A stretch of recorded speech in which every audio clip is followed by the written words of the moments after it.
وبركاته. نحمد الله العظيم نصلي ونسلم على الرسول الكريم أما بعد فقد قال الله سبحانه وتعالى في كلامه القديم والفرقان الحميد: أعوذ بالله من الشيطان الرجيم. بسم الله الرحمن الرحيم. وإذا سألك عبادي عني فإني قريب أجيب دعوة الداعي إذا دعاني فليستجيبوا لي وليؤمنوا بي لعلهم يرشدون. صدق الله العظيم. وقال رسول الله صلى الله عليه وسلم: فيقول الله عز وجل: هل من مستغفر فأغفر له ومن مسترزق فأرزقه ومن مبتلى فأعافيه. صدق رسول الله صلى الله عليه وسلم. அளவற்ற அருளாளனும் நிகரற்ற அன்புடையோடுமாகிய எல்லாம் வல்ல அல்லாஹ்வின் பெயரால் துவங்குகிறேன். அருள்நாயகம் முஹம்மது ரசூலுல்லாஹ் ஸல்லல்லாஹு அலைஹி வஸல்லம் அவர்களின் மீதும் நற்பாக்கியங்கள் நிறைந்த அவர்களுடைய உம்மத்தின் மீதும் குறிப்பாக இந்த சங்கைக்குரிய இரவில் அல்லாஹ்வின் இல்லத்தில் வீற்றிருக்கிற நம் அனைவர் மீதும் எல்லாம் வல்ல அல்லாஹ்வின் நல்லருள் என்றென்றும் நிறைவாக உண்டாவதாக. ஆமீன். அல்லாஹ்வுடைய பேரருளால் சங்கைக்குரிய ஷஅபான் மாதத்தினுடைய 15வது இரவில் நாம் எல்லாம் வீற்றிருக்கிறோம். ஷஅபான் மாதத்தினுடைய 15வது இரவு குறித்து பெருமானார் முஹம்மது ரசூலுல்லாஹ் ஸல்லல்லாஹு அலைஹி வஸல்லம் அவர்களால் ஏராளமான ஹதீஸ்களில் சிறப்பித்து சொல்லப்பட்டிருக்கிறது.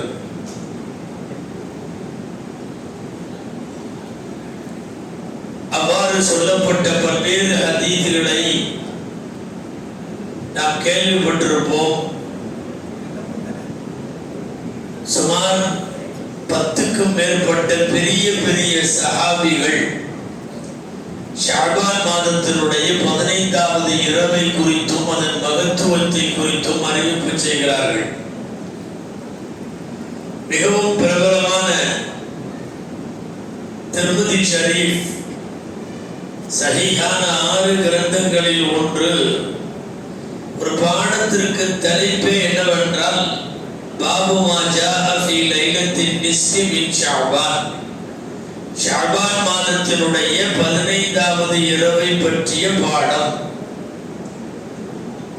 ஆரம்பத்தில் ஒரு சில ஹதீஸ்களை உங்கள் கவனத்திற்கு தர ஆசைப்படுகிறேன். ஒன்று, துனியாவின் வானத்திற்கு அல்லாஹ் இந்த இரவிலே இறங்கி மன்னிப்பு கேட்பவர்கள் உண்டா? மன்னிப்பு தருகிறேன். ரிஸ்க் தேடுபவர்கள் உண்டா? ரிஸ்க் தருகிறேன். சோதனைகளால் பீடிக்கப்பட்டவர்கள் உண்டா? நான் அவர்களுக்கு ஆரோக்கியத்தை தருகிறேன் என்றெல்லாம் அல்லாஹ் வைகறை வேளை வரை ஃபஜ்ர் வரை அல்லாஹ் சொல்லிக் கொண்டிருப்பான் என்கிற இந்த ஹதீஸ் மிகவும் பிரபலமானது. நிறைய கிதாபுகளில் இந்த ஹதீஸ் வந்திருக்கிறது. இதனுடைய இரவிலே நின்று வணங்குங்கள், பகலிலே நோன்பு வையுங்கள் என்கிற ரலியல்லாஹு அன்ஹுடைய ஹதீஸ் மிகவும் பிரபலமானது. இந்த இரவில் நின்று வணங்குவோருக்கும் பகலிலே நோன்பு வைப்போருக்கும் கல்வி என்கிற கோத்திரத்தாரனுடைய ரோமங்கள் நிறைந்த ஆடுகளில் இருக்கிற ரோமங்களின் அளவுக்கு பாவங்களை நான் மன்னிப்பேன் என்று நபி ஸல்லல்லாஹு அலைஹி வஸல்லம் சொன்ன ஹதீஸும் வந்திருக்கிறது. சொல்லி சொல்லிக்கொண்டே போகலாம். நமக்கு எப்படியும் ஆண்டுதோறும் யாராவது பராத்து வேண்டாம் என்று சொல்லுபவர்களும் இருப்பார்கள். பராத்து வேண்டும் என்று அமல் செய்பவர்களாகவும் தொடர்ந்து ஒரு சமுதாயம் 1000 ஆண்டுகளை கடந்து இந்த இரவை இபாதத்திற்காக என்று வைத்திருக்கிறார். இந்த இரவிற்கு நிறைய செய்திகள் சொல்லப்பட வேண்டும் என்றாலும் ரொம்ப முக்கியமானது இது துஆவுடைய இரவு. அல்லாஹ்விடத்தில் ரிஸ்க் கேட்க வேண்டும். அல்லாஹ்விடத்தில் ஆஃபியத்துடன் கூடிய ஆயுள் கேட்க வேண்டும். அதாவது பரக்கத்தான ஆயுள் கேட்க வேண்டும். அல்லாஹ்விடத்திலே பிறப்பு இறப்பு குறித்த எந்த செய்திகளும் கேட்கலாம். இவைகளெல்லாம் பகிர்ந்தளிக்கப்படுகிற இரவு என்கிற நம்பிக்கையின் அடிப்படையில் கேட்க வேண்டும். யார் என்ன துவா செய்தாலும் முதல்ல கேட்க வேண்டிய துவா நம்ம எல்லாத்துக்கும் தெரியும், தௌபா, பாவ மன்னிப்பு. அதுக்கப்புறம் தான் எல்லா அப்ளிகேஷனும். எனக்கு இது வேணும், அது வேணும், வியாபாரத்துல பறக்குது, விவசாயத்துல பறக்குது, பிள்ளைக்கு கல்யாணம், பையனுக்கு படிப்பு, எத்தனை அப்ளிகேஷன் இருந்தாலும் இப்போதல்ல எப்போது துவா செய்தாலும், அது ரமலானாக இருந்தாலும் ஹஜ்ஜாக இருந்தாலும் எந்த காலமாக இருந்தாலும் கேட்க வேண்டிய துவாக்களில் முதல் துவா பாவ மன்னிப்பிற்குள்ள துவா. தௌபா என்று சொல்லுகிறோம், இஸ்திக்ஃபார் என்று சொல்லுகிறோம். அப்படின்னா என்ன? தௌபாவினுடைய கரெக்டான அர்த்தம் என்ன? பாவம் செஞ்சுட்டோம். பொதுவா உலகத்துல யாராவது ஒரு தப்பு பண்ணிட்டாங்க, கூப்பிட்டு விசாரிச்சா நீ ஏன்பா பண்ண, 3 செய்தி தான் இருக்கும். ஒண்ணு என்ன தெரியுமா? செஞ்சதை நியாயப்படுத்துவாங்க. ஆமா நான் தான் பண்ணேன், காரண காரியங்கள் கூறி எதையாவது சொல்லி அந்த பாவத்தை நியாயப்படுத்துறது. இது ஃபர்ஸ்ட் ஸ்டெப். ரெண்டாவது ஸ்டெப் என்னன்னா காரணத்தை தேடுறது. நான் செஞ்சேன்னா ஏன் செஞ்ச தெரியுமா அப்படின்னு ஒரு ஸ்டெப் எடுக்கிறது. நான் இதுக்காக தான் பண்ணேன் அப்படின்னு சொல்றது. மூணாவது ஒண்ணு இருக்கு, ஆமா தெரியாம பண்ணிட்டேன் மன்னிச்சுக்கோ. இந்த தேர்ட் ஸ்டெப் பேர் தான் தௌபா. செய்த பாவத்தை நியாயப்படுத்தினாலோ செஞ்சது சரிதான் சொன்னாலோ அல்லது நான் செய்யவே இல்லை என்று சும்மா திருந்திட்டு முடிச்சாலோ இது எதுக்கு பேரும் தௌபா இல்லை. தௌபா எது? ஆமா நான் பண்ணிட்டேன், இப்ப வருத்தப்படுறேன், என்ன மன்னிச்சிடு. இது பொதுவா மனிதர்கள்ட்டையே யார்கிட்டயாவது நம்ம பேசும்போது இந்த மாதிரி கேட்டுட்டோம்னா அவங்க மனசு இறங்கிடும். யாராவது நம்முடைய மேனேஜர், நம்முடைய முதலாளி, நமக்கு மேல இருக்கிறவங்க யார்கிட்டயாவது நீ ஏன் பண்ணேன்னு கேட்கிறப்போ வேற எல்லாம் பதில் சொல்றதை விட தெரியாம பண்ணிட்டேன், இனிமேல் பண்ண மாட்டேன், மன்னிச்சிருங்க. இதுதான் குர்ஆனிலும் ஹதீஸிலும் வரக்கூடிய தௌபா என்பது. எப்போது துவா செய்தாலும் நமக்கு குர்ஆனும் ஹதீஸும் கற்றுத் தருவது முதல் துவா பாவ மன்னிப்பு தான். நாம கேட்கறதுல முதல் துவா மட்டுமல்ல, இந்த உலகத்திற்கே அல்லாஹ் கற்றுத் தந்த முதல் துவாவே என்ன தெரியுமா? நமக்கெல்லாம் தெரியும், ரப்பனா ظلمنا أنفسنا وإن لم تغفر لنا وترحمنا لنكونن من الخاسرين. இந்த உலகத்துக்கு ஃபர்ஸ்ட் வந்த துவா இதுதான். இதுக்கு முன்னாடி வேற துவா எதுவும் வரல. எல்லா துவாவும் அதுக்கு பின்னாடி. தவறு செய்கிற ஆதம் அலைஹிஸ்ஸலாம், பூமிக்கு அனுப்பப்படுகிற ஆதம் அலைஹிஸ்ஸலாம் வந்ததற்கு பிறகு பாவத்திற்கு எப்படி தௌபா செய்வது என்பதை அல்லாஹ்வே சொல்லித் தருகிறான். ஃபதலக்கா ஆதமு மின் ரப்பிஹி கலிமாத்தின் ஃபதாப அலைஹி. ஆதம் ரப்பிடமிருந்து சில வாசகம் பெற்றார். இந்த ரப்பனா வலம்னா அன்ஃபுஸனா ஆதம் கண்டுபிடிச்சதல்ல. ரப்பனா வலம்னா அன்ஃபுஸனான்னு கேட்டது ஆதம் அல்ல. நீ இப்படி கேளுன்னு சொல்லி கொடுத்தது அல்லாஹ். பாவம் செஞ்சிட்ட, என்கிட்ட மன்னிப்பு கேட்கணும், நீ எப்படி கேட்ப? இப்படி கேளு. ரப்பனா வலம்னா அன்ஃபுஸனா வஇன் லம் தக்ஃபிர் லனா வதர்ஹம்னா லனகூனன்ன மினல் காஸிரின். ஒரு வரி துஆவுடைய 3 ஸ்டெப் அதுக்குள்ள இருக்கு. முதல் ஸ்டெப் வலம்னா அன்ஃபுஸனா, நான் ரொம்ப அக்கிரமம் பண்ணிட்டேன், நான் ரொம்ப அநியாயம் பண்ணிட்டேன். இது பேர் இக்திராஃப். ஒத்துக்கிறது. ஒரு தவறை எப்போ ஒத்துக்கிட்டாங்களோ அப்பதான் இறக்கமே வரும்.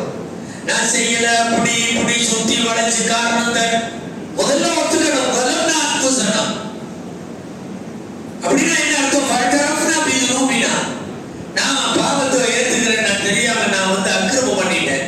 அடுத்த வரி வயிலத்தஃபிர்ல நான் வதரஹம்னா, நீ மன்னிக்கலனா தனக்கும் நன்மிடல் காசரி, நான் பெரிய நஷ்டவாளியா போயிடுவேன். யாரெல்லாம் நீ மன்னிச்சிரு. அதுக்குள்ள என்ன அர்த்தம் தெரியுமா?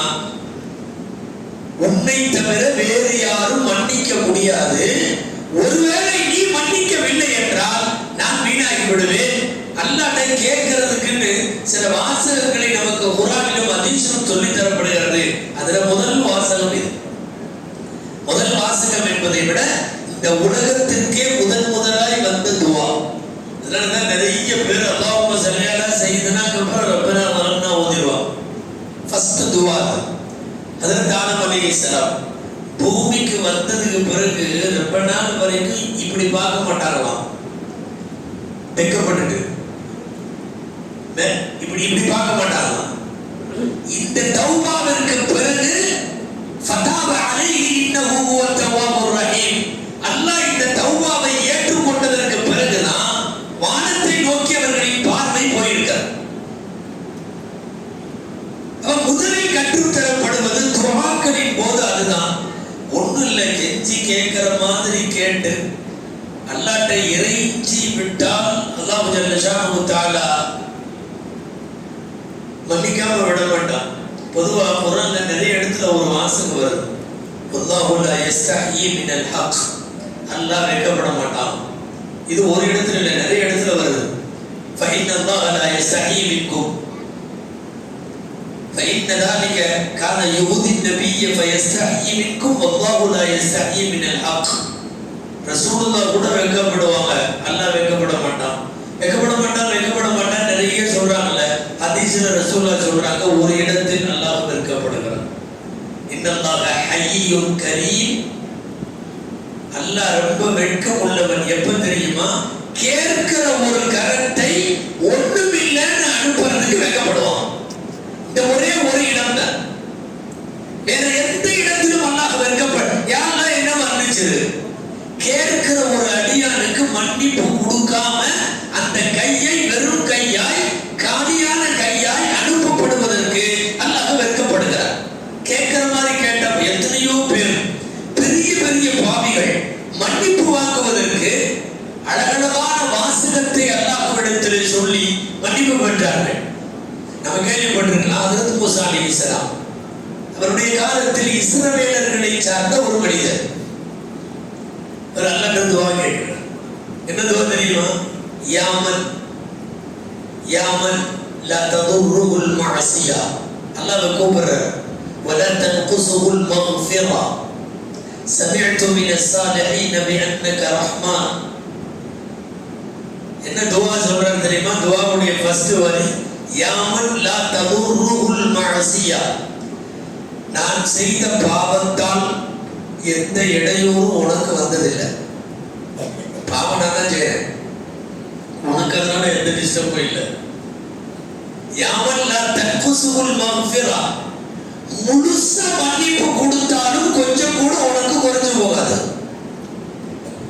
மன்னிப்பு கொடுப்பதால் குறைந்து போகாதவனே, நாங்கள் பாவம் செய்வதால் எந்த தீங்கும் ஏற்படாதவனே, நான் நிறைய சாதிகளிடம் நல்லடியார்களிடம் கேள்விப்பட்டேன் ஒரு விஷயம். யா அல்லாஹ் பிஅன்னக ரஹ்மான், நீ பெரிய ரஹ்மானாமா, நீ பெரிய கிருபை உள்ளவனாமா, என்னையும் மன்னிச்சிரு. இந்த வாசகத்தை கேட்டதற்கு பிறகு அல்லாஹ் தௌபாவை ஏற்றுக்கொண்டான்.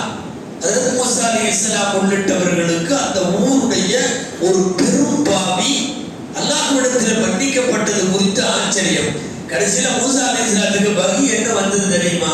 மன் அஷ்ரக ஃபீ ஜனாஸத்திஹி ஃபஹுவ மக்ஃபூர். அவன் என்கிட்ட அந்த அளவுக்கு தௌபா செஞ்சான், நானும் அவன் பார்த்துக்கிட்டு கேட்டு நான் அந்த அளவுக்கு மன்னிச்சிட்டேன். எந்த அளவுன்னா, அவன் ஜனாஸால எத்தனை பேர் கிடந்தாங்களோ அத்தனை பேரோட பாவமும் மன்னிச்சிட்டேன். ஒரு பாவி அல்லாஹ்விடத்திலே கையேந்துகிற விதத்தில் ஏந்துவிட்டால், முழுமையாக அவனை சரணாகதி அடைவது போன்று அவனிடத்திலே வாசகத்தை சொல்லி நாம் இறங்கிவிட்டால் எவ்வளவு தூரம் அல்லாஹ் ஏற்கிறான் தெரியுமா? அந்த பாவியின் ஜனாசாவிலே பங்கெடுத்தவர்கள் யாரெல்லாம் மன்னிப்பான்னு சொல்ல முடியாது. நாமளும் இங்க உட்கார்ந்து பஞ்சாயத்து பண்ணிட்டா அவனுக்கெல்லாம் மன்னிப்பு கிடையாது அப்படின்னு நம்ம நினைக்கவே கூடாது.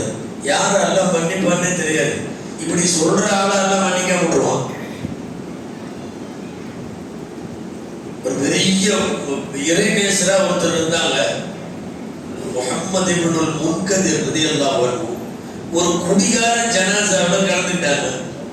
அவன் நல்லா தெரியும், அவன் குடிகாரன், ஊர்ல ஃபுல்லா ஃபேமஸ், அவரு சரக்கு மாஸ்டர்னு ஃபேமஸ். அவன் ஜனாசால இவங்க ஜனாசால நெருங்கிய சொந்தக்காரங்க இருக்காங்க. நல்லடியார்கள் பார்த்தா ஒருத்தர் இல்லை, இவர் ஒருத்தர் மட்டும்தான். இவர் ஊர் அறிந்த வழி, ஊர் அறிந்த இறைநேசர். இவர் ஜனாசாவுக்கு வந்ததை பார்த்து எல்லாத்துக்கும் ஆச்சரியம். ஜனாசா எல்லாம் அடைக்கி முடிச்ச உடனே இவற்றை கேட்டான், முகமது இப்னுல் முன்கதிர் ரலியல்லாஹு அன்ஹு, அப்ப என்ன நீங்கெல்லாம் இந்த ஜனாசாவுக்கு வந்திருக்கீங்க, இவன் ஃபுல்லாவே இருப்பானே எப்போ அப்படின்னு கேட்டாங்க.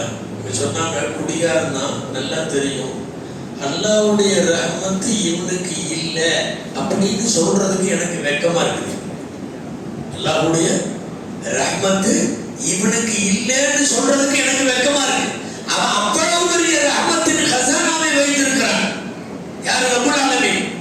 அவனோட ரஹ்மத்து, அவனுடைய மன்னிப்பு, அவனுடைய கிருபை உனக்கு கிடையாது, உனக்கு கிடையாதுன்னு சொல்ல முடியாது. குடிகாரனோ வேறு எந்த பாவத்தை செய்பவனோ அல்லாஹ் நினைத்தால் மன்னித்து விடுவான். அவன் மன்னிக்காத ஒண்ணு ஷிர்க் தானே.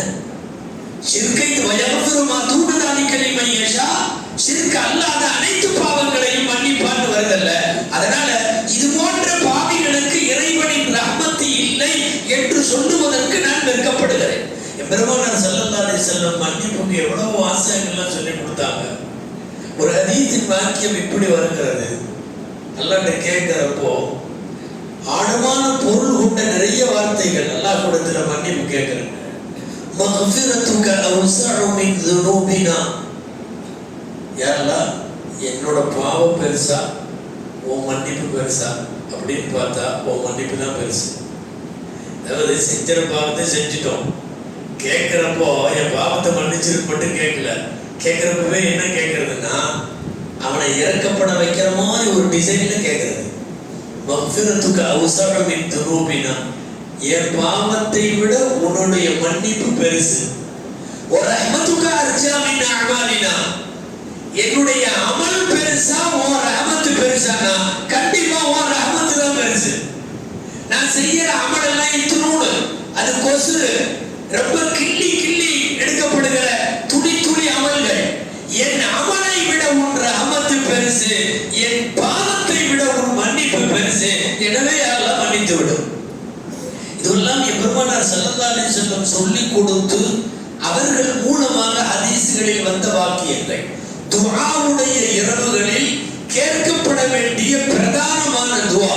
இன்னைக்கு இரவு, இதுக்கு முன்னாடி பயன்ல எல்லாம் சொன்னாங்கல்ல, நிறைய தவணை முடிவு செய்யப்படுகிறது, ரிஸ்க் முடிவு செய்யப்படுகிறது, குழந்தை பேரெல்லாம் முடிவு செய்யப்படுகிறது, மௌத்து மட்டும் இல்ல, ஹஜ் எல்லாமே முடிவு செய்யப்படுகிறது. அதையெல்லாம் கேட்க வேண்டும். ஆனால் எல்லாம் கேட்பதற்கு முன்னால் பாவ மன்னிப்பு கேட்க வேண்டும். இன்னொன்னு, கேட்கறது அல்லாஹ் தருவான்னு நம்பிக்கையோடு கேட்கும். கை வைக்கிறதுக்கு கிடைக்குமா கிடைக்காதா, எதுக்கும் போட்டு பார்ப்போம். போன வருஷமும் போட்டோம், கிடைக்கல. சரி, இந்த வருஷமாவது கிடைக்குது. இந்த அவநம்பிக்கையோட பது அகீதாவோடெல்லாம் கையெழுந்த கூடாது. கண்டிப்பா தருவான். யார் யாருக்கோ தந்தான், நம்மை விட மோசமானவர்களுக்கு தந்தான். இறக்குற போது கூட எத்தனை பாவிகளுக்கு தந்தான், கண்டிப்பா தரும். பொதுவா துவா கேட்டா நான் சொன்ன மாதிரி வெறும் கையாக ஹய்யுன் கரீம் யஸ்தஹி அன் யருத்தல் ஐதி ஹாதியா, வெறும் கையாக அவனிடத்தில் ஏந்தக்கூடிய கைகளை அனுப்புவதற்கு ரொம்ப வெட்கப்படுகிறான். அவன் சங்கைக்குரியவன். சொல்ல போனா என்ன ஏற்பாடு செய்ய வேண்டுமோ செய்து அந்த துவாவை கபூல் செய்வார். நமக்கெல்லாம் தெரியும், மருதியெல்லாம் துவா செஞ்சாங்க. என்ன துவா தெரியுமா? அல்லாஹும்ம ர்ஸுக்னி ஷஹாதத்தன் ஃபீ ஸபீலிக் வஜஅல் மௌதி ஃபீ பலதி ரசூலிக். இது அவங்க அடிக்கடி கேட்ட துஆ. யா அல்லாஹ், என்னுடைய மரணம் சும்மா படுக்கையில பாயில கிடந்தெல்லாம் மௌத் வரக்கூடாது, உன் பாதையில ஷஹீதாக வேண்டும். அடுத்த வரி, என்னுடைய மரணம் உன்னுடைய ஹபீபாகிய ரசூல் ஸல்லல்லாஹு அலைஹி வஸல்லம் ஊராகிய மதீனாவுல மௌத் வரும். எல்லாருமே ஆச்சரியப்பட்டாங்க, ரெண்டும் எப்படி நடக்கும்? போர்ல போய் கொல்லப்படணும், அப்படின்னா எங்கேயாவது வெளியில யுத்த மைதானத்துக்கு போகணும். இவரு மதீனால மௌத்தாகணும்னு கேட்கிறாரு. அதே சமயம் பாயில கடந்து போகக்கூடாது, போர்ல கொல்லப்படணுங்கிறார். மதீனாவிலே மௌத்து வர வேண்டும், அந்த மௌத்து இறைவனுடைய பாதையில ஷஹாதத்தாக வர வேண்டும். அல்லாஹ்வுடைய ஏற்பாடு மஸ்ஜிது நபவியில மதீனால தொழுக வைக்கிறப்போ எதிரியால் குத்தப்பட்டு வரணும். துஆவுடைய 2 வரியும் கபூல் ஆயிடுச்சு. எது? நான் ஷஹீதாய் மரணிக்க வேண்டும், அதுவும் கிடைச்சது. நான் அல்லாஹ்வுடைய தூதருடைய ஊரிலே மரணிக்க வேண்டும், அதுவும் கிடைச்சது. ரப்பு நினைத்தால் ஒரு துஆவை ஏற்றுக்கொள்ள வேண்டும் என்று முடிவெடுத்து விட்டால் காரண காரியங்களை ரப்பு ஏற்படுத்துவான். யார் என்ன துஆ கேட்டாலும் துஆ வீண் போகாது. ஒரு துஆ கூட வீண் போகாது. ஒண்ணு இப்ப கொடுப்பான், அல்லது தள்ளி கொடுப்பான், அல்லது மறுமையில கொடுப்பான், கன்ஃபார்மா கொடுப்பான். நாமெல்லாம் அப்புறம் பார்க்கலாம்னா இல்லைன்னு அர்த்தம். இப்படிதானே? கொஞ்சம் யோசிச்சு சொல்றேன் அப்படின்னா கிடைக்காதுன்னு அர்த்தம். சில பேருக்கு எல்லாம் ஏதாவது நன்கொடை எல்லாம் கேட்டீங்க, கலந்து பேசிட்டு சொல்றேன், கலந்துட்டாவே முடிஞ்சு, கிடைக்காதுன்னு அர்த்தம். யோசனை பண்ணி சொல்றேன், கலந்து பேசிட்டு சொல்றேன், நான் உங்களை கூப்பிடுறேன், இதெல்லாம் என்னன்னா நம்மள்ட்ட கேட்காதேங்கிறதுக்கு அர்த்தம். ரப்பிட்ட வைக்கிற எந்த அப்ளிகேஷனாக இருந்தாலும் ஒண்ணு இன்ஸ்டன்ட், அப்பவே கபூல் ஆகும், இல்லைன்னா கொஞ்சம் லேட்டா கபூல் ஆகும், இல்லாவிட்டாலும் மறுமையில கபூல் ஆகிவிடும். இது ரசூலுல்லாஹ்வுடைய ஹதீஸ். ஒரு முஃமினின் துஆ இந்த 3இல் ஒன்றுக்குள் நிச்சயமாக அடங்கிவிடும். என்ன? நம்பிக்கை இல்லாம அறகுற மனசோட எல்லாம் கேட்காம துஆவுல எப்பவுமே கேட்கறதுக்கு களைப்பே ஆகக்கூடாது. சில பேருக்கு ரொம்ப பெருசா கேட்கிறோமோ அப்படின்னு சந்தேகம் வந்துடும். எவ்வளவு வேணாலும் கேட்கலாம். குர்ஆன்ல வருது இல்லையா, வலில்லாஹி ஹஸாயினு ஸமாவாதி வல் அர்த், வானம் பூமிகளுடைய கஜானா பூரா வச்சிருக்கான். இவன் என்னமோ ஒரு 2-3 கோடி ரொம்ப பெருசா இருக்கும், எதுக்கு கொஞ்சம் குறைச்சிக்கலாமோ? அதான் சுலைமான் அலைஹிஸ்ஸலாம் கேட்டது என்ன தெரியுமா? அஹபுலி முல்கன் லா யம்பகி லி அஹதின் மின் பஅதி. அது கேட்ட துஆ, எனக்கு ஒரு அரசாட்சி வேணும், உலகத்திலேயே யாருக்கும் கொடுக்கக்கூடாது, அப்படி அரசாட்சி வேணும். ஒட்டுமொத்த உலகத்தையும் ஒரு குடையின் கீழ் ஆள வேண்டும். பூமியினுடைய நிலப்பரப்பில் சுலைமான் அலைஹிஸ்ஸலாமினுடைய ஆட்சி இல்லாமல் துனியாவின் எந்த பகுதியும் இல்லை. அந்த மாதிரி ஆட்சி வேணும். கேட்கறதுக்கு ரொம்ப டூ மச்சா தெரியுதில்லை.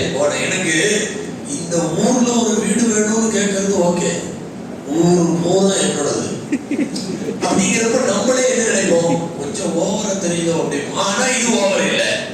அல்லாஹ்விடத்தில் கேட்கிற போது எவ்வளவு பெருசையும் கேட்கலாம்.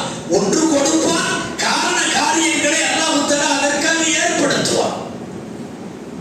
அவ்வாறு கேட்கக்கூடிய எந்த துஆக்களிலும் நான் துவக்கத்தில் சொன்னது போல் முதல்ல கேட்க வேண்டியது பாவ மன்னிப்புக்கான துஆ. ஒரு நபி குர்ஆன்ல நீங்க எடுங்க, ஒரு 25 நபிமார்கள் குர்ஆன்ல இருக்காங்கல்ல, ஒரு 2-3 நபிமார்களை பத்தி பேர் மட்டும்தான் வருது, வேற எந்த ஹிஸ்டரி இல்ல. யஸா அப்படின்னு ஒரு நபி இருக்காங்க, பேர் மட்டும்தான் இருக்கு, ஒண்ணுமே இல்லை. ஸுல் கிஃபல் அப்படின்னு ஒரு நபி இருக்காங்க, நேம் மட்டும்தான் குர்ஆன்ல இருக்கு, அவங்கள பத்தி எதுவும் குர்ஆன்ல இல்லை. குர்ஆன் விரிவாக வரலாறு பேசுகிற சுமார் 20 நபி, ஒரு நபி கூட என் பாவத்தை மன்னிச்சிருன்னு கேட்காத நபியே இல்லை. எதுக்கு தெரியுமா? அல்லாஹ் இவ்வளவு புனிதமான பெருமக்களை எல்லாம் மன்னிப்பு கேட்க வச்சு அவங்க யாரெல்லாம் என்னை மன்னிச்சிருன்னு கேட்கிறாங்கன்னா நீ எல்லாம் எம்மாத்திரம் என்று நம்மை பார்த்து இறைவன் சிந்திக்க வைக்கிறான். என்னுடைய நேசர் என்று அல்லாஹ்வால் அடையாளப்படுத்தப்பட்ட இப்ராஹிம் அலைஹிஸ்ஸலாம் கேட்கிறது என்ன தெரியுமா? வல்லதி அவுதுமஉ அய்யஃபிர லி ஹதியதி தௌமத்தி. எனக்கு ஆசையே என்னன்னா என் ரப்பு என்னுடைய பாவத்தை எல்லாம் மன்னிக்கணும். யாரு சொல்றது? யாரு? இப்ராஹிம் அலைஹிஸ்ஸலாம். குர்ஆன்ல இப்ராஹிம் அலைஹிஸ்ஸலாம் ஹனீஃபம் முஸ்லிமான் வருது. அவர் பியூர் முஸ்லிம், சுத்தமான முஸ்லிம். இந்த பக்கமும் அந்த பக்கமும் சாயாத முஸ்லிம். ஹனீஃபான்ற வார்த்தை குர்ஆன்ல வர்ற இடமெல்லாம் இவங்களுக்கு தான் வருது. யாருக்கு? இப்ராஹிம் அலைஹிஸ்ஸலாத்துக்கு. வேற யாருக்கும் வரல. இந்த மார்க்கத்திற்கு ஹனீஃப் என்று வரும். அடுத்து இப்ராஹிம் அலைஹிஸ்ஸலாத்துக்கு ஹனீஃப் என்று வரும். ஹனீஃபானா இப்படியும் அப்படியும் சாயாம ஸ்டாண்டர்டா, ஸ்டடியா, ஸ்டேபிளா, ஒரே கொள்கையில உறுதியா இருக்கிறவர்னு அர்த்தம். அவர்களே குர்ஆன்ல சுமார் 28 இடத்துல இப்ராஹிம் அலைஹிஸ்ஸலாத்துக்கு மட்டும் ஒரு வாசகம் வருது. மாகாத மினல் முஷ்ரிகி, அவர் இணை வைப்பவர் அல்ல. 28 இடத்துல வருது. லம் யகு மினல் முஷ்ரிகி, அவர் இணை வைப்பவர் அல்ல. மாறி மாறி மாறி 28 இடத்துல இணை வைப்பவர் அல்லன்னு சொல்லிட்டான். இணை வைக்காவிட்டால் அது அல்லாத எல்லா பாவத்தையும் மன்னிக்கிறேன்னு சொல்லிட்டான். அந்த அல்லாஹ் என் பாவத்தை மன்னிச்சுன்னு அழுகிறாங்க.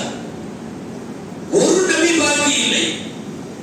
அல்லாஹ்வின் தூதர் நமது நாயகம் ஸல்லல்லாஹு அலைஹி வஸல்லம் அவர்களுக்கு முன் பின் எல்லா பாவங்களும் மன்னிக்கப்பட்டது இல்லையா? அவரல்லாஹ் உனக்கு மாத்த கத்தவம் என் தன்பிக்க வமா தஅخر, அத்தனை பாவம் மன்னிச்சாச்சு. ஆனா ஒவ்வொரு நாளும் 70 முறை அஸ்தக்ஃபிருல்லாஹ், யா அல்லாஹ் என்ன மன்னிச்சிடு, நான் உன்கிட்ட பாவ மன்னிப்பு தேடுறேன். சஜ்தாவிலும் அத்தஹியாத்திலும் உலக மக்கள் நிறைய பேர் ஓதுகிற ரப்பி இன்னி ஸலம்து நஃப்ஸி குர்ஆன்ல இருக்கு. அது கேட்டது மூஸா அலைஹிஸ்ஸலாம். இந்த வார்த்தை முதலாக ரப்பி இன்னி ஸலம்து நஃப்ஸி ஃபக்ஃபிர்லி, யா அல்லாஹ் நான் ரொம்ப பாவம் பண்ணிட்டேன், நான் அநியாயம் பண்ணிட்டேன், யா அல்லாஹ் என்ன மன்னிச்சிடு கேட்பது மூஸா அலைஹிஸ்ஸலாம். அதாவது 1,24,000 நபிமார்கள்ல ஆகச் சிறந்த நபிமார்கள் மட்டும்தான் குர்ஆன்ல. அதுல ஆகச் சிறந்த நபிமார்கள் இவங்கெல்லாம். ஹஜ்ரத் இப்ராஹிம் அலைஹிஸ்ஸலாம், மூஸா அலைஹிஸ்ஸலாம், பெருமானார் ஸல்லல்லாஹு அலைஹி வஸல்லம், இவங்க எல்லாத்துடைய வாயிலையும் என்ன வந்தது என்பதை குர்ஆனின் வழியாக நமக்கு சொல்லித் தருகிறான். என்றால் இவ்வளவு பெரிய பெரிய பிரம்மாண்டங்கள் கூட பாவ மன்னிப்பு தேடுறாங்கன்னா நீ எல்லாம் ஏமாத்திரம். யாருக்குமே கடைசியா கேட்கறதும் அதுதான். துஆவை கேட்டு மன்னிப்பு வாங்கிட்டு மௌத்தாயிட்டா வேற. நான் சொன்னேன் உமரது எல்லாம் அவங்க மௌத்தானாங்கன்னு. எங்க வச்சு? பள்ளிவாசல்ல வச்சு தொழுக வைக்கும் போது அல்லாஹ்வுடைய ஒரு எதிரி, இஸ்லாத்தினுடைய ஒரு எதிரியால் குத்தப்பட்டு அவங்க ஷஹீதாகி ஒரு நாள் 1.5 நாள் அவங்க உயிரோட இருந்தாங்க. கரெக்டா சக்கராத்துடைய நேரம், அதாவது வஃபாத்துடைய நேரம் வந்து விட்டது. அந்த குத்தப்பட்ட புண்ணெல்லாம் ஆறல. அடிவயிறிலிருந்து அந்த வாளால் கிழித்திருந்தான் அவன். ரொம்ப நாள் அந்த வாளை விஷத்துல போட்டு விஷத்துல தோய்த்த அந்த வாளு உமரை வந்து தொழுகை அல்லாத வேற நேரத்தில் நேருக்கு நேர் நின்று அவர்களை கொள்வதெல்லாம் சாத்தியம் இல்லை. எனவே தக்பீர் கட்டியவுடன் இவனும் வந்து சஃபிலே நின்றிருந்தான். முதல் ரக்காத்திலேயே போனா டக்குன்னு தக்பீரை விட்டுட்டு யாரா இருந்தாலும் பாஞ்சிருவாங்க. ஒரு ரக்காயத்து முழுசா விட்டுட்டு 2வது ரக்காயத்துல எந்திரிச்சு நிற்கும் போது அதுவும் இங்க நெஞ்சில வயிற்றுல இப்படி எல்லாம் நேரா குத்தனா பிழைப்பதற்கு வாய்ப்பு அதிகம். அதனால இந்த பக்கம் வந்து முன்னாடி நின்றுட்டு இருக்க அவங்களுடைய வயிற்றுல தொப்புளுக்கு கீழே அந்த வாழை வெட்டி இப்படி அரைவட்டமா ஒரு தர்பூசணி பழத்தை நடுவுல பாதியிலிருந்து எடுத்தோம்னா எப்படி இருக்கும், அந்த மாதிரி வயிற்று பகுதியில அந்த ஓரத்திலிருந்து இந்த ஓரம் வரைக்கும் ஒரு அரை வட்டத்தில கிழித்து முடித்து விட்டு திரும்பி போனால் பிடிக்க முற்பட்ட சில பேரையும் வெட்டினான். உமர் ரலியல்லாஹு அன்ஹு இறப்பதற்கு முன்னாலேயே அவனால் வெட்டப்பட்ட 6 பேர் இறந்து விட்டார்கள். 6 பேர் அந்த பள்ளியிலே அதே தொழுகையிலே ஷஹீதானார்கள். போக முற்படுகிற போது இதுக்கு மேலே இவனை விடக்கூடாதுன்னு அப்துர்ரஹ்மான் இப்னு அவுஃப் ரலியல்லாஹு அன்ஹு துண்டை எடுத்து மேலே போத்திட்டான். துண்டை எடுத்து அவன் மேலே போட்ட உடனே போவதற்கு நிலை தடுமாறிய போது அவன் பிடிக்கப்பட்டான். சரி, ஒரு 1.5 நாள் உயிரோடு இருந்து வீட்டில் எல்லா வசியத்தும் செய்கிறார்கள். அதற்கு உமர் ரலியல்லாஹு அன்ஹு யார் அடுத்தது அரசுக்கு வரணும், யார் என்ன பண்ணணும், ஒரு ஆலோசனை கமிட்டி, இந்த குழுவினர் அடுத்த ஹலீஃபாவை தேர்ந்தெடுக்க வேண்டும், எல்லா ஏற்பாடுகளையும் பண்ணி முடிச்சுட்டு நிலைமை நேருக்கு நேரம் ஆக ஆக ஆக ரொம்ப சீரியஸ் ஆனாங்க. லாஸ்ட்ல அவர்களுடைய மகன் அப்துல்லாஹ் இப்னு உமர் ரலியல்லாஹு அவருடைய மகனுடைய மடியில தலை இருந்தது. உமர் ரலியல்லாஹுடைய தலை.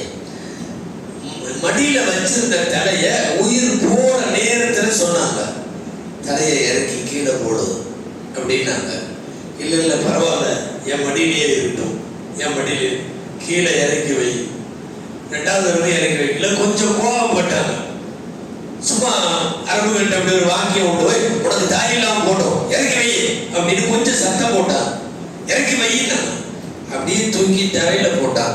ஏறத்தாழ 10 ஆண்டு காலங்கள் இஸ்லாமிய ஆட்சியினுடைய ஜனாதிபதி ஸல்லல்லாஹு அலைஹி வஸல்லமுடைய வாயிலேயே வந்து உமர் இந்த வழியா வந்தா சைத்தான் அந்த வழியா போயிடுவான் அப்படின்னு சொல்லப்பட்ட அளவுக்கு உள்ள ஒரு மிகப்பெரிய ஆளுமை, மிகப்பெரிய சக்தியர். என் தலை மடியில ரூபு போற போல இருக்க வேணும், தூக்கி கீழே போடுனாங்க. கீழே தூக்கி போட்டாங்க. வளைந்த தலையோடு கீழே கிடக்குது. வாயில முணுமுணுக்கிறாங்க, வைஹ உமரு இல்லம் யக்ஃபிர் லக், வைஹ உமரு இல்லம் யக்ஃபிர். உமரே, அல்லாஹ் மட்டும் உன்னை மன்னிக்கலன்னா உனக்கு கேடுதான், அல்லாஹ் மட்டும் உன்னை மன்னிக்கலன்னா உனக்கு கேடுதான், அல்லாஹ் மட்டும் உன்னை மன்னிக்கலன்னா உனக்கு கேடுதான். 3 தடவை சொல்றாங்க. இதுக்கு சுவனத்தை கொண்டு சுப செய்தி கூறப்பட்டவர்கள், உமருடைய மாளிகையை நான் பார்த்தேன் என்று அல்லாஹுவா ரசூலால் சொல்லப்பட்டவர்கள், அவ்வளவு உறுதியாக சுவனத்தினுடைய சொந்தம் என்று அடையாளப்படுத்தப்பட்ட ரலியல்லாஹு அன்ஹுவான உமர் ரலியல்லாஹு அன்ஹு அவர்கள் வஃபாத்தாகிறப்ப சொல்றாங்க, மௌத்தா போறப்ப மன்னிப்பு வாங்கிட்டு மௌத்தா போகலன்னா உமரே உனக்கு கேடுதான். அவர் தனக்கு தானே சொல்லிக் கொள்வார்.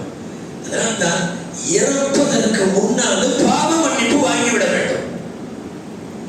அந்த பாவ மன்னிப்பு வாங்குவதற்கு நாம ஒரு டேட்டு ஒரு இதெல்லாம் ஃபிக்ஸ் பண்ணி பண்ண மாட்டோங்கிறதுனால அல்லாஹ் இடையில இந்த மாதிரி சில இரவுகளை, சில பகல்களை, சில நோன்பு காலங்களை, சில பெருநாட்களை, சில பண்டிகைகளை தந்து அந்த அன்னைக்கு நீ கேட்டு போகிறான்.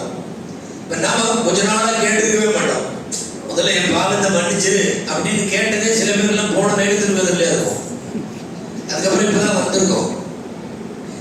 இது இடைவெளி விடுகிற போது நாம கேட்க மாட்டோம் என்பதால் அல்லாஹ் ஏற்படுத்தி தருகிற சில இது. அதை கேட்கும் போது சரியாக கேட்டது. எந்த துவாவா இருந்தா பாவ மன்னிப்பு மட்டுமல்ல, துவா கேட்கிறங்கிற பேர்ல நம்ம இஷ்டத்துக்கெல்லாம் சொல்றதை விட அல்லாஹ்வும் ரசூலும் சொல்லி கொடுக்கிற மாதிரி கேட்டது நல்லது இல்லையா? இந்த உம்மு ஹபீபா ரலியல்லாஹு அன்ஹா ரசூல் ஸல்லல்லாஹு அலைஹி மனைவி,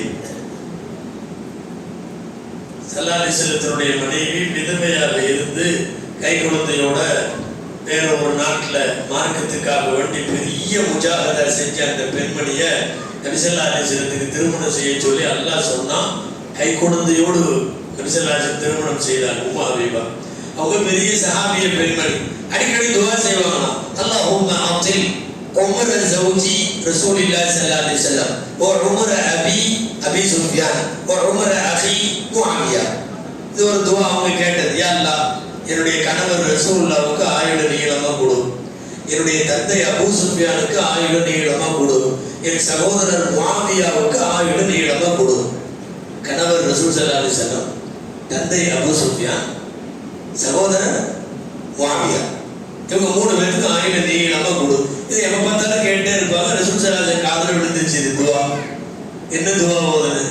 இல்ல இப்படி சொல்லி நீளமா ஆயுள் கொடு. நீளமா ஆயுள்னு கேட்காத, அல்லாஹும்ம பாரிக் ஃபீ உமுரி ஜௌஜி வ பாரிக் ஃபீ உமுரி அபி வ பாரிக் ஃபீ உமுரி அகி. என்னுடைய கணவராகிய ரசூலுல்லாஹ்வுக்கு ஆயுள்ல பரக்கத்து செய்து கேளு. தந்தை அபூ சுஃபியானுடைய ஆயுள்ல பரக்கத்து செய்து கேளு. சகோதரர் முஆவியாவுடைய ஆயுள்ல பரக்கத்து செய்யுங்க. பரக்கத்து செய்யும் கேட்கறது வேற, நீண்ட ஆயுசு கேட்கறது வேற. சில பேர்லாம் வெறும் நீண்ட ஆயுசு மட்டும் கேட்பாங்க.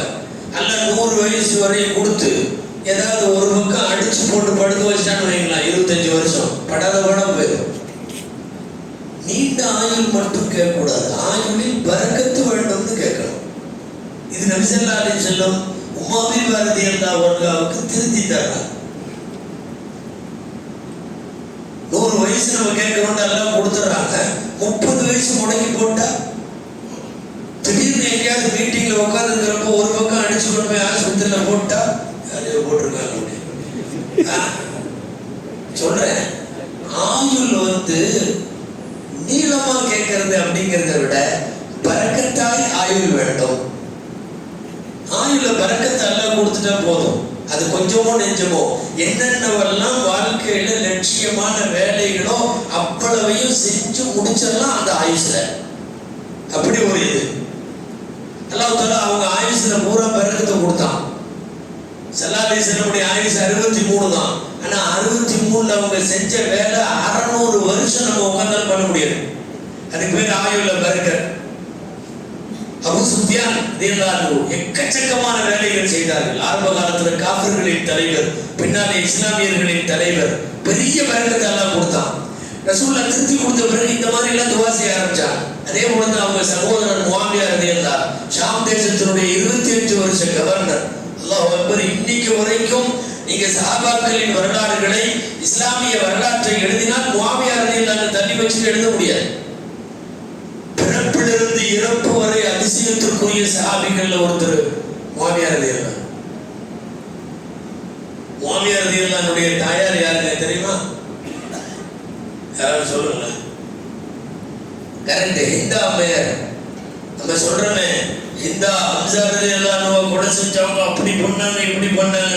அந்த அம்மாவுடைய மகன் தான் முஆவியா ரலியல்லாஹு. நல்ல அதிசயமான பிறப்பா கொடுத்தான். இந்த அம்மா இந்த வரலாறு சுருக்கமா முடிச்சிடலாம், 2 நிமிஷத்துல சொல்லிடுறேன். வீட்டுல படுத்திருந்தாங்க.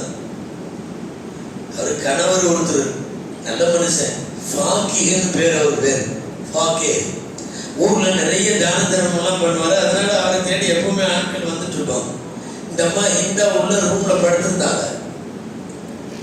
அந்த காலம் தானே இன்னைக்கு மாதிரி தனியா பெட்ரூம், தனியா இந்த ரூம் அந்த ரூம் எல்லாம் இல்ல. ஒரு வீடு உள்ள போன படுத்திருந்தாங்க. இவரு ஏதோ வேலையா வெளியே போனார்.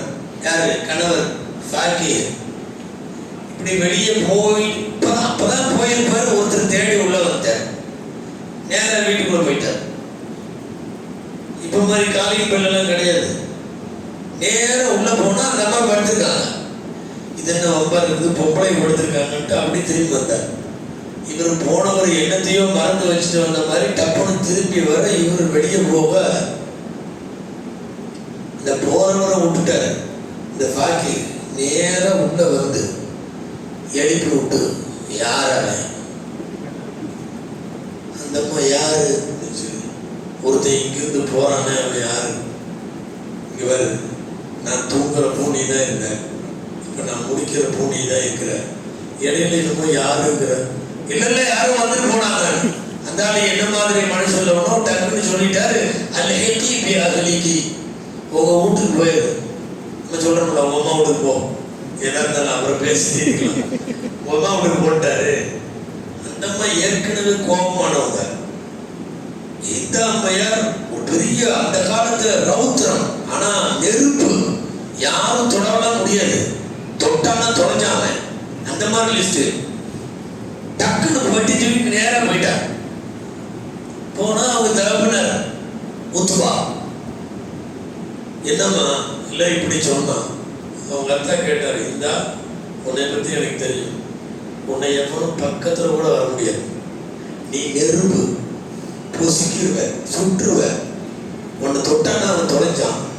ஆனா உன் கணவரும் நல்ல மனுஷன் தானே, ஏன் இப்படி திடீர்னு அம்மாவோட போன அனுப்பிச்சுட்டாரு உன்னைய? சரி, நீ ஃபைனலா ஒரு தந்தையின் அடிப்படையில என்கிட்ட உறுதியா சொல்லு, என்ன? அல்லாஹ்வின் மீது ஆணையாக எந்த தவறு நடக்கல, அந்த ஆள் என் அப்பாண்ட சொல்லியிருக்கான், அவனை சும்மா விடாதீங்க. இவர் போனார்.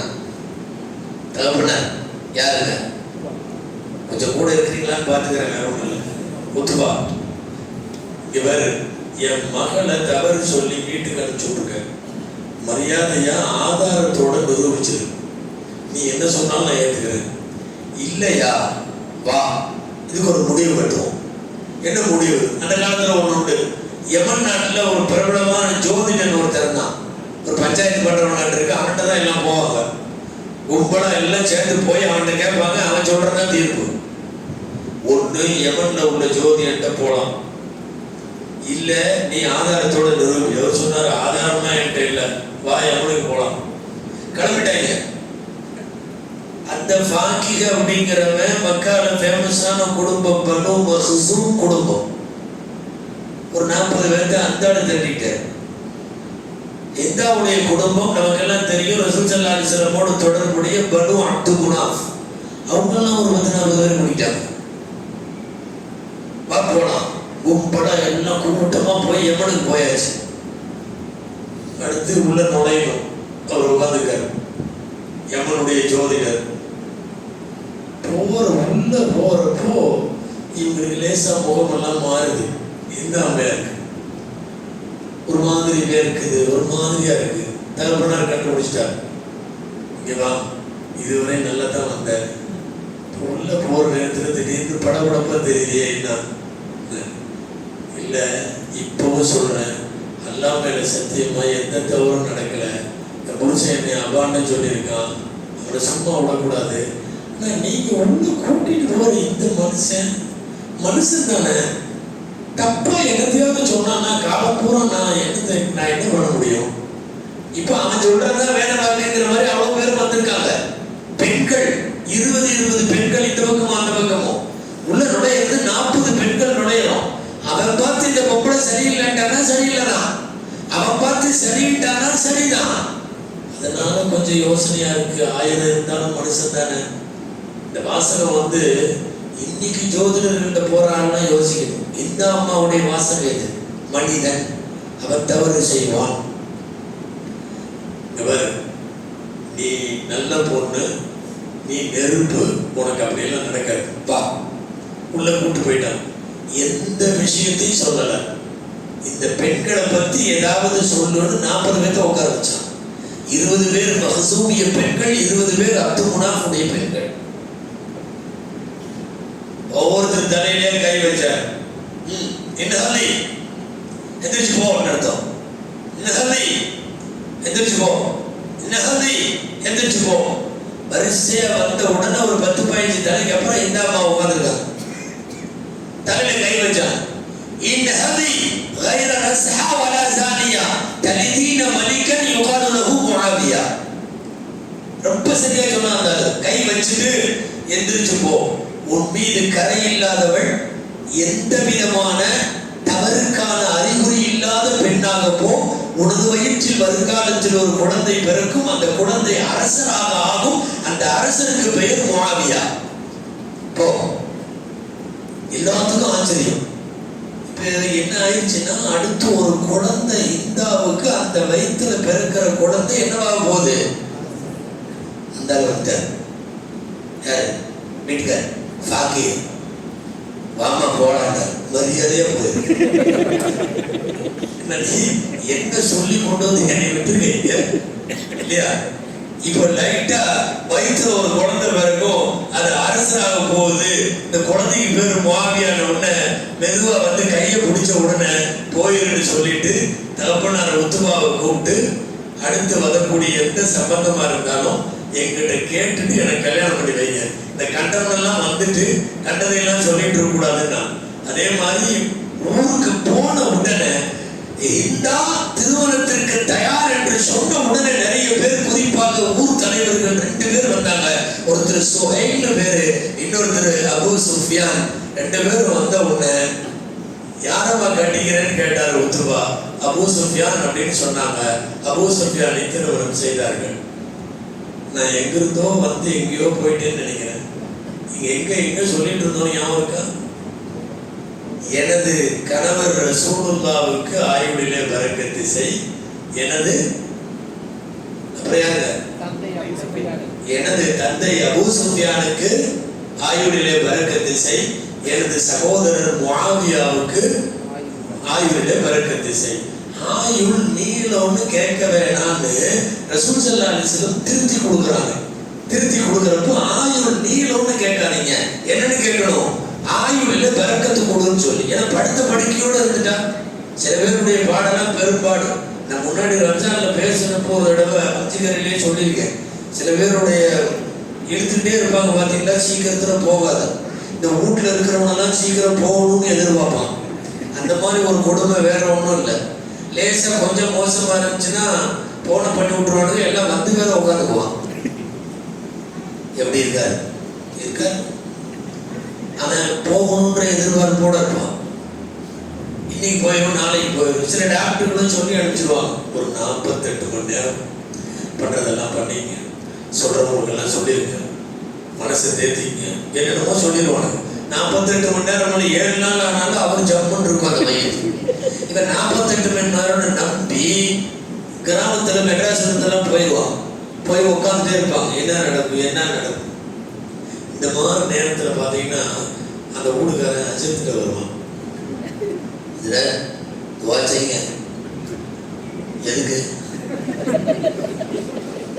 எதுக்குன்னு மட்டும் சொல்ல மாட்டாங்க, இதை சொல்லுவான். எல்லாம் வந்துட்டாங்க, டாக்டர் 2 நாள் சொன்னாரு, 2 நாளை தாண்டிடுச்சு, துவா செய்யுங்க. இது என்ன துவா? இது பெரிய பாடுங்க. இது போகணும் போகணும்னு சுத்தி இருக்கிறவனெல்லாம் எதிர்பார்க்க, இவர் நான் போக மாட்டேன்னு எழுது. லேசா இருனாலும் ஒன்ன உடையத்தோடும் என்னாச்சா ஏதாச்சா அவரு திரும்ப இருப்பிட்டு நார்மலா படுத்துவார். ஆமா,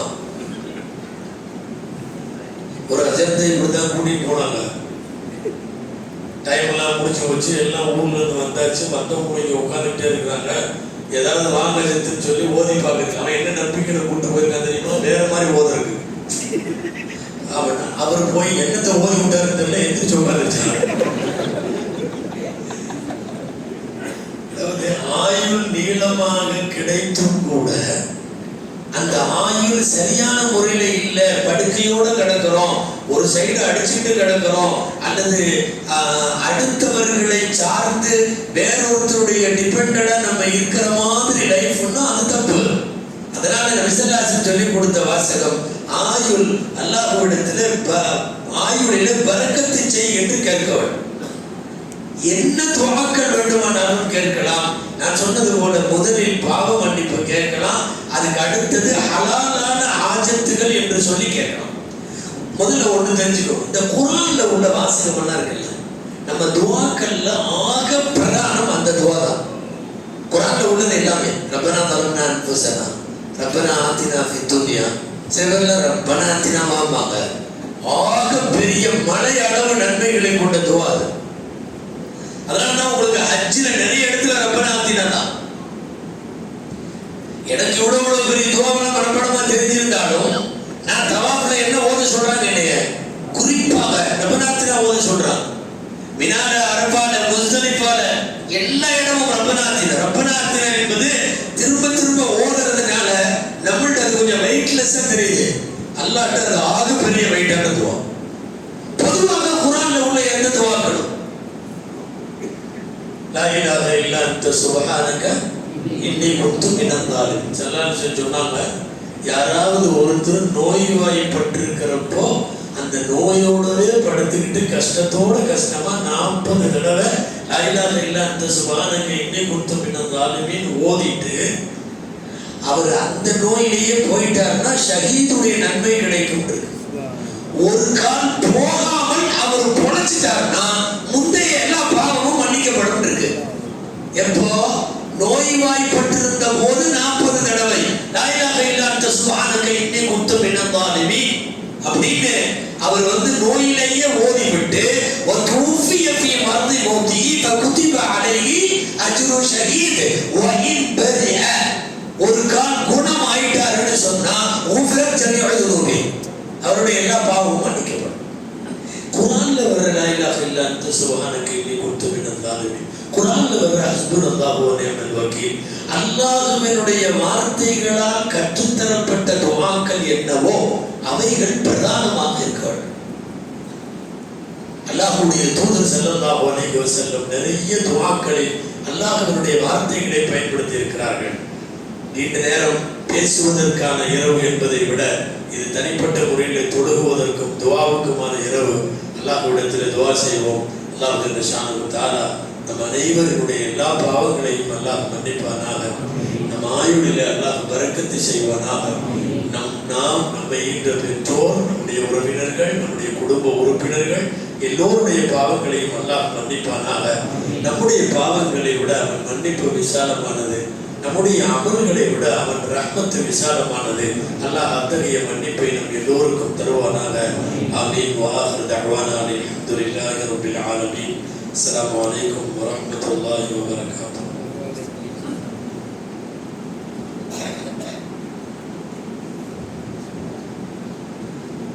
அல்ஹம்துலில்லாஹி ரப்பில் ஆலமீன். اللهم صل على سيدنا ونبينا مولانا محمد وعلى آل سيدنا محمد وبارك وسلم عليه صلاة وسلاما عدد ما ذكره الذاكرون وغفل عن ذكره الغافلون. اللهم بارك لنا في هذه الليلة الشريفة المباركة. اللهم اغفر لنا في هذه الليلة الشريفة المباركة.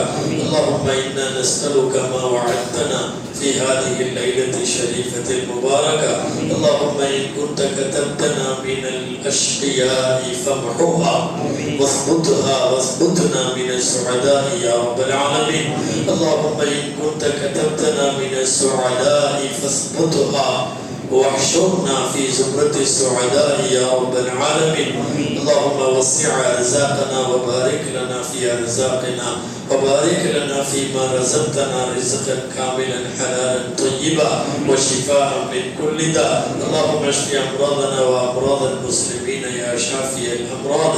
اللهم بارك لنا في أعمالنا وأعمالنا وأوقاتنا يا رب العالمين. يا رب بالمصطفى بلغ مقاصدنا واغفر لنا ما مضى يا واسع الكرم. ربنا آتنا في الدنيا حسنة وفي الآخرة حسنة وقنا عذاب النار. وصل وسلم وبارك على سيدنا محمد وآله وصحبه أجمعين والحمد لله رب العالمين. صلى الله على محمد صلى الله عليه وسلم. صلى الله على محمد صلى الله عليه وسلم. صلى الله على محمد. يا رب صل عليه وسلم.